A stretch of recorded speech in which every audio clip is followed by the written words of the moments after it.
The following program is made possible by supporters and friends of Biblical Foundations Academy International. In every place I cause my name to be mentioned, I will come to you and bless you.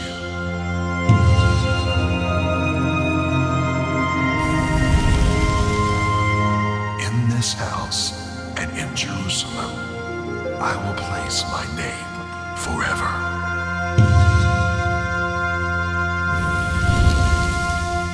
Therefore, my people shall know my name. Here I am.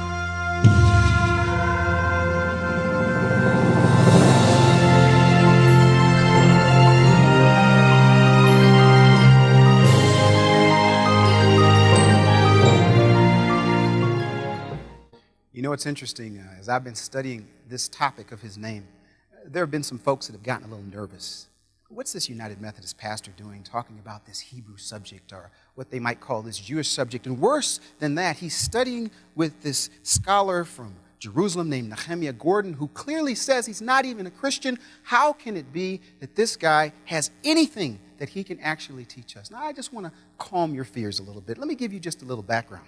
At age 14, 15 years of old, I was introduced to, quote-unquote, the gospel from a lady named Angel. After I became a Christian, I began the process of getting connected to a church, happened to be a United Methodist church. I didn't know anything about denominations. That was just the local church that actually reached out to me. I have done everything you can imagine as a good old-fashioned United Methodist. I have received Sunday school awards for attendance. I've had my own pew that I've sat in. I have been involved in youth ministry. I went to a Christian college in Minnesota. I have been a part of the United Methodist movement. I have been ordained. I have preached, baptized. I have married. I have buried. I have even been a part of good old-fashioned potlucks where I ate food that didn't taste good. I am a good old-fashioned United Methodist who used to have a great gig. Wonderful family. My wife, Andrea, 3 boys, Taylor, Kyle, and Andrew, the best 3 boys, the best wife, greatest family you can imagine, had a wonderful ministry, been around the world, done evangelism. I've been in pulpits. I've gotten a chance to literally be on 6 continents for evangelism in the ministry. I even felt like I had a great future.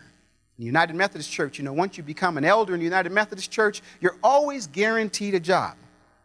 Of course, unless you become a guy like me, who had an invitation. The invitation I'm talking about took place in 2001. I used to be the head of a ministry called Christian Athletes United for Spiritual Empowerment, wherein I worked with professional athletes literally from around the world, but specifically in the United States, I worked with NFL and NBA athletes. I also had a chance to be a chaplain at the 1996 Olympics, where I worked with athletes literally in that situation from around the world. It was an amazing experience for me. And I guess I should share one little story before we get into this session. When I was a chaplain for the Olympics, we were there with about 194 different countries. And as a chaplain, what they would have you do is you would preach and you would pray and you would walk alongside with the athletes regardless of what country they were from. I was one of 40 selected from literally around the world to serve the athletes in the 1996 Olympics in Atlanta. One of the jobs they gave us was to actually prepare the athletes for the opening ceremonies of the games. And so what we did is you had 40 different chaplains and you had 190-some countries, and they split the countries up alphabetically. So A's, B's, C's, D's, E's, F, G's, H, and I, etc. They gave me the letter I, a portion of the letter I. When I walked out amongst the athletes that I was supposed to work with, 3 countries, Iran, Iraq, and Israel. How amazing was that? I walked amongst these athletes and something happened that blew me away. Even though Iran doesn't like Israel, Iraq doesn't like Israel, Iraq doesn't like Iran, but they will be together when it comes to being enemies to Israel, the athletes of these 3 countries were unaware, literally it seemed, of the conflict.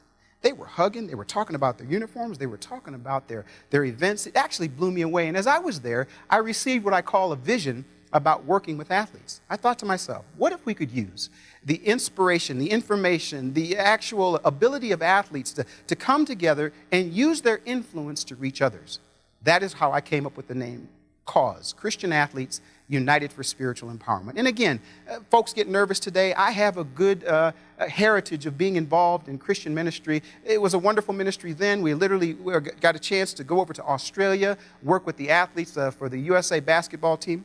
But one of our conferences we were at was in Colorado Springs. And after the conference, I took my family to the top of a mountain. And I actually have a picture of the mountain right here. This is called Pikes Peak. And if you see there's Pikes Peak right there. If you look there at the top, I actually traveled to the top of Pikes Peak. And as I was at the top of Pikes Peak, something got a hold of me. I don't know what it was. Here's a picture of what I saw. I'm looking out over literally seems to be hundreds of miles. As I'm up at the top of Pikes Peak, something gets in me for me to pray this prayer. The prayer was simply this: Father, teach me to love what you love. And as I tell people, I should have stopped the prayer right then. But I continued and said, and teach me to hate what you hate. It is a prayer that since 2001 has been answered. It is literally as though the great maestro in heaven raised his hands and began to conduct a beautiful symphony in my life. He taught me about the things he loved. He also taught me about the things he hated. What I began to do is, for some reason after that prayer, the first thing that happened is I was reunited to want to learn what I had learned in seminary. I went to Trinity Evangelical Divinity School, and they gave us the option of learning biblical languages of Hebrew and Greek. And so one of the languages that I spent a lot of time with was Hebrew. I went back and had been out of seminary for 10 years. And this is the Bible I'd go through. I'd look through this book, and letter by letter, I would reacquaint myself with Hebrew. The other thing I did was I shook the family tree. I'm thinking to myself, I'm at the top of the mountain. I pray this prayer. The creator of the universe is saying, yes, I'm calling you. And I'm thinking at that point, maybe there's something Jewish about me. I didn't know. So I shook the family tree and no Jews fell out. Couldn't find any that were a part of my heritage, my family. But then I got to this passage that absolutely blessed me that I want to share with you. When people ask, what is a United Methodist pastor doing studying with a non-Christian, non-Messianic Hebrew scholar in Jerusalem? What is he doing focusing on the name? What is he doing focusing on the Torah? What is he doing focusing on the language, history, and culture of the Bible? This passage is the passage that helped me explain what happened to me. I call it the invitation passage. Here it is. In Isaiah 56:6, it says, also the foreigners, those are those of us who shook the family tree. You know, we don't have any Jewish blood in us. We're foreigners who joined themselves to Yehovah, Yud He Vav He, you learned earlier, the 4 letters, to minister to him. And then it says this, that the foreigners who join themselves to him will minister to him and love the name. Love the name. Is that possibly why I am so excited about his name?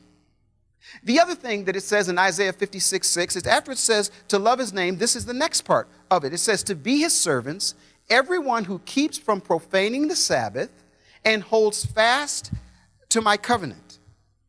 Isaiah 56:6 through 7. So as I read Isaiah 56:6 through 7, I see this. Okay, so first of all, there are these foreigners who are going to join themselves. And if you will take a look at the Hebrew Bible, the word join is from the same word as the word Levite. The root word for the word Levite, literally to join themselves to the creator of the universe. This is what I've done. And after I've joined myself to him, it says that there are 3 things that will happen. I like to call them the 3 T's. I will learn about his time. I will learn about his Torah. And since I'm a good old-fashioned preacher, I might as well give you another 3rd T, his tetragrammaton, his name. So this is what I have done. I've taken my oil rig, my pump jack, and I've put it over 3 wells: time, Torah, and tetragrammaton, his name. And as a result of that, it has brought me to a place that has literally changed my life. Over that next year, I couldn't get enough of the things that he loved, and I could not stand the things that he hated. This brought me all the way until about the time of Passover, where I literally had a dream. And in this dream, there was a scroll flying over my head.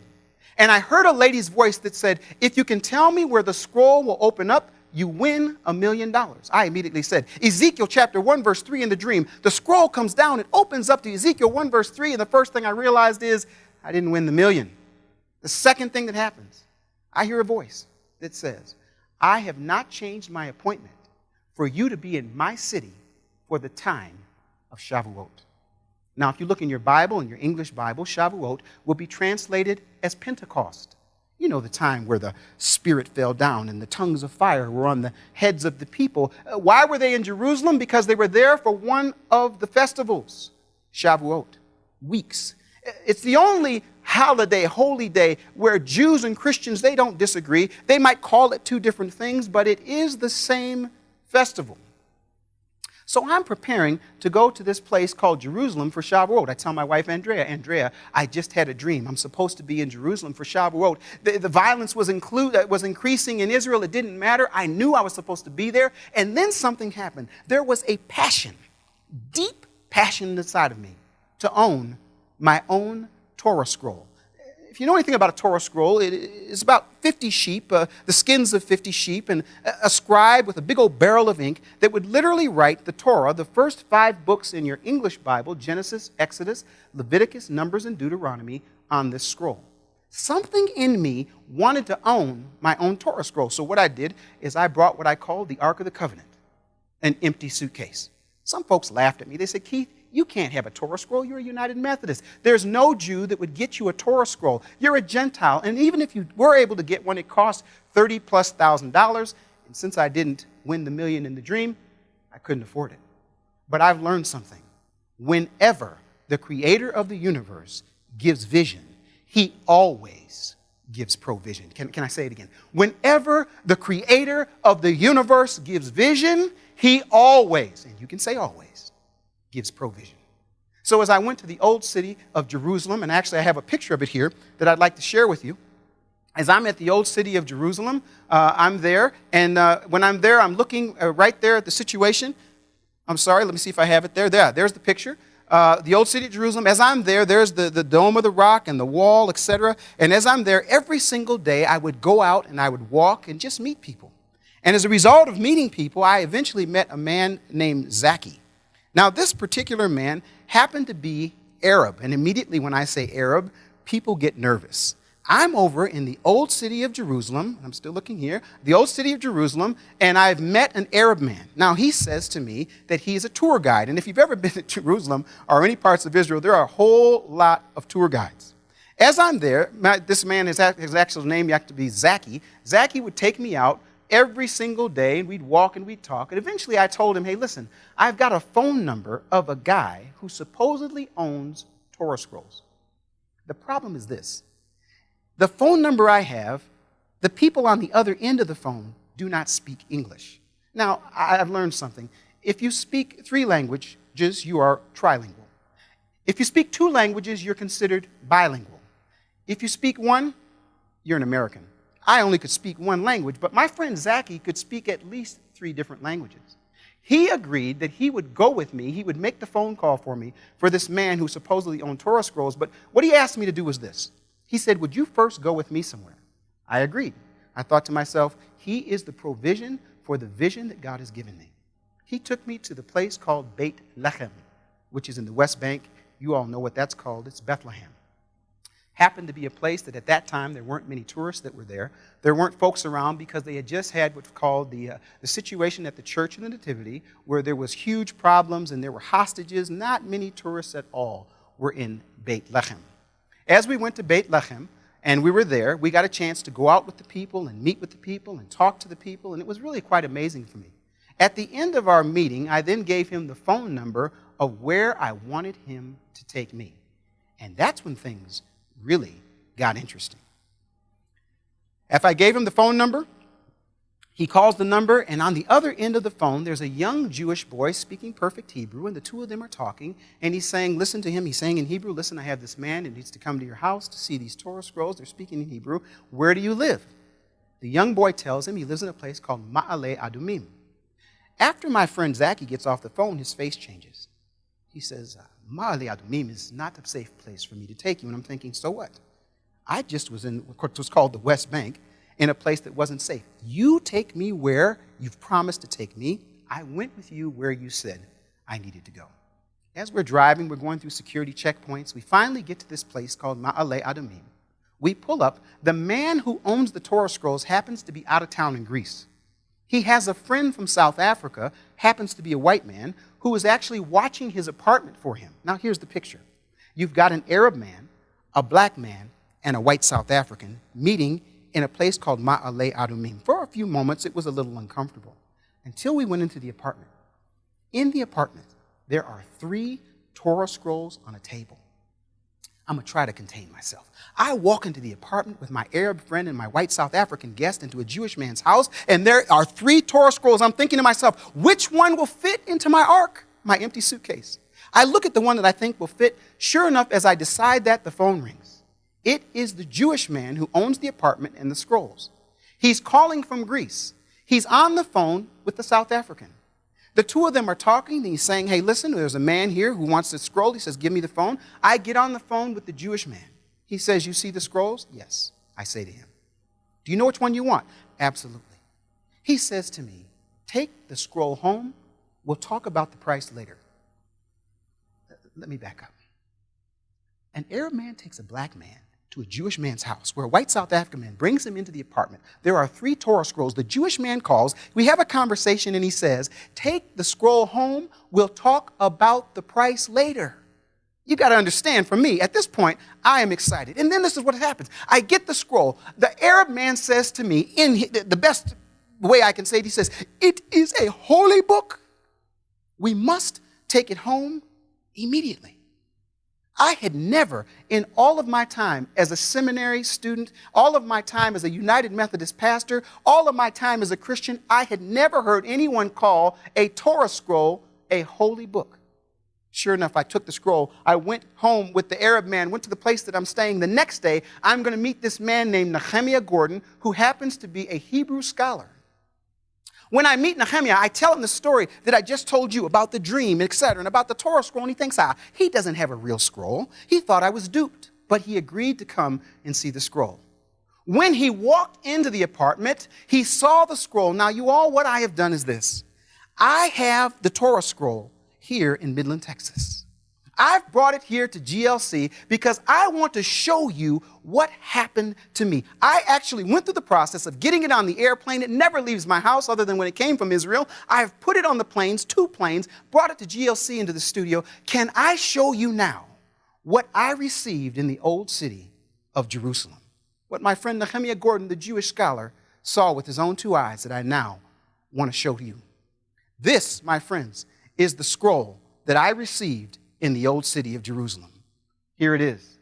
And if you'll notice something really, really interesting, which I did not notice when I got the scroll, my Jewish Hebrew scholar, when he came into the apartment, he says, do you realize the words that are on the outside of the scroll? I didn't read Hebrew at the time. And he reads for me in Hebrew, and it says, Ki mitzion totzah Torah v'dabar Yehovah Merushalayim. For from Zion shall go forth the Torah and the word of Yehovah from Merushalayim. Literally, this is a prophetic statement in the book of Isaiah that says people like me will come and they will stream to the old city of Jerusalem and they will get the Torah and bring it around the world. I think it's so significant to be here at GLC in the back, a picture of the world. Right here, the Torah scroll, and a good old-fashioned Methodist who has been and encountered his time, his Torah, and his name. Well, of course, when we took the scroll up and we opened it, it opened up and my friend Nehemiah began to read. Now, this is where it gets even more interesting. As he reads in perfect Hebrew and I listen in perfect Hebrew, in English, I'm listening in English, he's reading in Hebrew. I said, Nehemiah, what are you reading? And he's saying, well, I'm reading here in Leviticus chapter 23 about the holiday of Shavuot. Now, back up. What? At this point, you all, and I can't do it here at GLC, but I began to shout. I began to dance. I began to jump, saying, what? You're telling me you're reading about Shavuot? You all, the Torah scroll that I selected, there were 3 scrolls on the table. The one that I select opens up to Leviticus chapter 23. If you remember, in the dream, the creator of the universe says to me, I'm inviting you to my city at the time of Shavuot. Let's back up now. An Arab man takes a black man to a Jewish man's house, where there's a white South African that brings me into this place where there's a Torah scroll, 3 scrolls. I pick the one that I select. The man calls and says, take the scroll home. The Arab says it is a holy book. It is now in my possession. You all, you have to understand, for me, this seems like something more than prophetic. It seemed for me as if the creator of the universe was inviting me to his time, to his Torah, and to his name. What I'd like to do right now is show you another slide, if I can. In Jeremiah chapter 16, verse 21, here is what it says. Therefore, behold, I am going to make them know. This time, I'm going to make them know my power and my might, and they shall know that my name is, and then of course, there is Yud, He, Vav, He.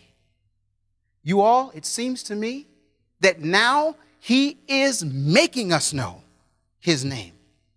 For me, it's changed my life. The Torah scroll that I have in my house, it isn't just a decoration. I've actually asked my friend Nehemiah Gordon after the time he read from Leviticus 23, I said, Nehemiah, you and I will be friends. He says, no, we won't. I said, Nehemiah, don't you understand the significance of what has happened? A good old-fashioned United Methodist has come to the place called Jerusalem, received the scroll, and now I need to understand how to read it. He says, no, you and I can't be friends. We don't agree. There's too many things that we don't agree about. After about 3 months, I will tell you, it is the only argument I've ever won with my Jewish friend, Nehemiah Gordon.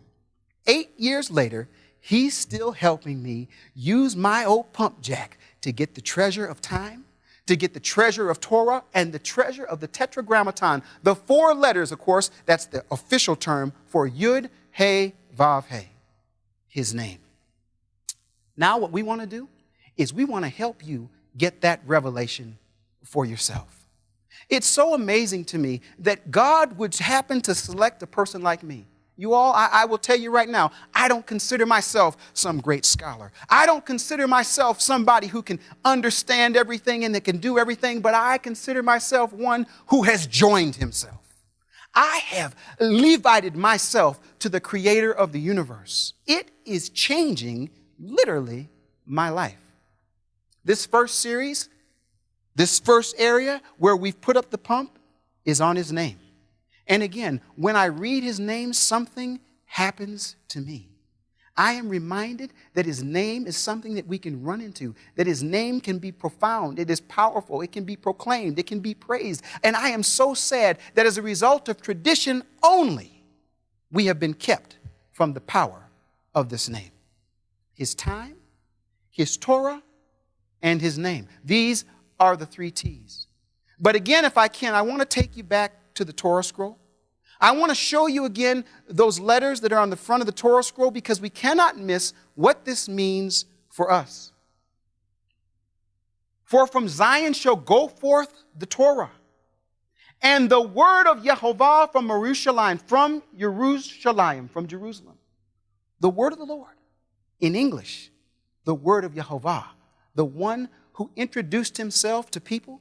This Torah scroll, you all, like I said, is not simply some sort of a decoration. This Torah scroll is living and breathing Word of God.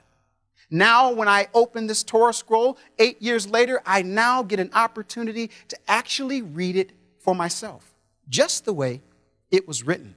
Does everybody have to do that in order to understand his time? Does everybody have to do that to understand his Torah? Does everybody have to do that to understand his name? I don't believe that. That's just what he called me to.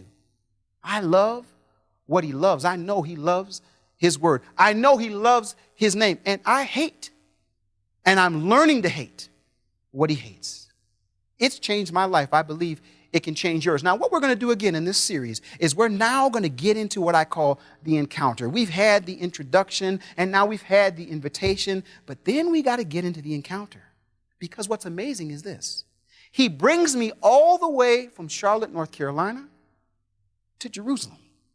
At the time, I lived in Minnesota, and I'm so glad I don't live there anymore. It's too cold in Minnesota, but that's another conversation. But now here I am in Midland, Texas, where there is a plethora. They say there's oil everywhere, and there are these pump jacks that are there, and they're pumping. Some of them are pumping in the morning. Some of them are pumping at night. Last night, when I came in and flew into Midland, I saw some pumps. They're lit up, and they're pumping. That is exactly what we're about to do. We're going to pump to get the information and the inspiration about his name. He invited me all the way to Jerusalem so that I could get this revelation and then share it with you. The great news is this is not going to be about Keith's opinion. This is not going to be about what my Hebrew scholar friend Nehemiah Gordon just shared with me and then I held on to it. No, no, no. What we decided to do was this.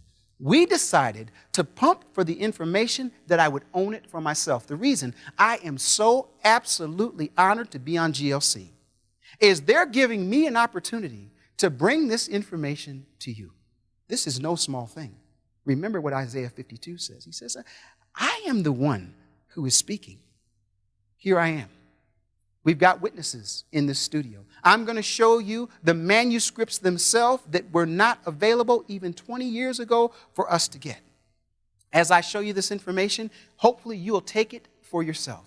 Now, this is what I call a companion to a book. His Hallowed Name Revealed Again, which you can get here at GLC. This particular book has been literally around the world in only a few months. People from different areas are beginning to embrace his name, understand his name. They want the information. They want the inspiration. And I'm so glad to come here after I've written the book. The book is there for those people who, wake up in the middle of the night and say, I've got to understand more, and they're pumping. Those people that during the day and they're spending Shabbat or they're spending Monday, Tuesday, Wednesday studying. The book, it's got 226 pages, 180 footnotes and references, but this DVD, this particular teaching is what I call the companion. Let's use the two as our rig, as we've placed our rig over the issue, the topic, the power of his name. For the next few sessions, let's go through the process of pulling up that treasure, the treasure that literally can change your life. Let me say something. It's greater than the oil that's in Midland, Texas. It is something that can change your life, a blessing that is guaranteed. Continue with me as we study his hallowed name, revealed again. Thanks.